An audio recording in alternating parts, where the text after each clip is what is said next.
பணம் சம்பாதிச்சார் அப்படின்னு விசாரித்து பார்த்தார் அக்கம் பக்கத்தில். அந்த ஆள் என்ன பண்ணியிருக்கிறாருன்னா, கடற்கரையில் போய் பொறுப்பை ஏற்றுக்கிட்ட உடனே அங்கே இருந்த மீனவர்கள்கிட்ட எல்லாம் இந்த கரையில் வந்து ஒரு நாளில் வந்து மோதுகிற அலைகள் எத்தனை அப்படின்னு கேட்டிருக்காரு. அது எப்படிங்க தெரியும்னு இருக்காங்க அவங்க. தினமும் அந்த எண்ணிக்கை தெரியணும். நம்ம ராஜாவுக்கு தினமும் அறிக்கை அனுப்பணும், டெய்லி ரிப்போர்ட்டு. தவறுனா நீங்கள் இந்த கடலில் போய் மீன் பிடிக்கிறதுக்கு ராஜாவோட அனுமதி கிடைக்காது அப்படின்ட்டுருக்காரு.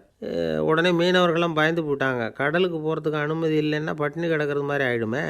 மெதுவாக அந்த ஆளுக்கிட்ட போனாங்க, காதோட காதாக சொன்னாங்க, ஐயா, எங்களால் வந்து கடல் அலையை வந்து எண்ண முடியாது. தினமும் எங்களால் முடிஞ்சதை உங்களுக்கு பணமாக கொடுத்துட்றோம். நீங்கள் தான் ராஜாக்கிட்ட சிபாரிசு பண்ணி நாங்கள் தொடர்ந்து மீன் பிடிக்கிறதுக்கு அனுமதி வாங்கி கொடுக்கணும் அப்படின்னு வேண்டிக்கிட்டாங்க. பணம் தினமும் வந்து சேர ஆரம்பிச்சுட்டுது. பதவியில் மற்ற பதவியோட இந்த பதவி எவ்வளவோ மேல் அப்படின்னு நினச்சிட்டான் அந்த ஆள். அது மட்டும் இல்லை, தயவு பண்ணி என்னை இந்த இடத்த விட்டு மாற்றிவிடாதீங்க சார்